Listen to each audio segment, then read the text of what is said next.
বিসমিল্লাহির রহমানির রহিম। আসসালামু আলাইকুম। এখন আপনাদের সামনে আমি ক্যাটাফস ইঞ্জেকশন নিয়ে বলবো, যার কার্যকরী উপাদান হলো বিউটাফসফেন 100 mg, সায়ানোকোবালামিন 0.5 মিলিগ্রাম।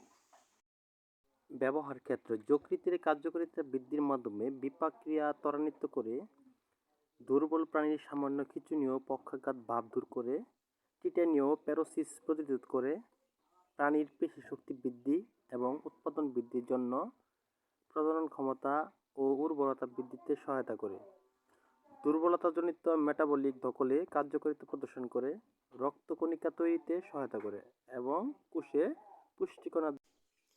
মাত্রা ও প্রয়োগ বিধি: গরু, মহিষ, ঘোড়া 10 থেকে 25 মিলি, বাছুর 5 থেকে 12 মিলি, ছাগল ও ভেড়া 2.5 থেকে 5 মিলি। উল্লেখিত মাত্রায় চামড়া নিচে মাংসপেশিতে রক্তশিরা ইনজেকশন দিতে পারে। সকল প্রকার ওষুধ ভেটেরিনারিয়ানের পরামর্শ অনুযায়ী ব্যবহার করতে হবে।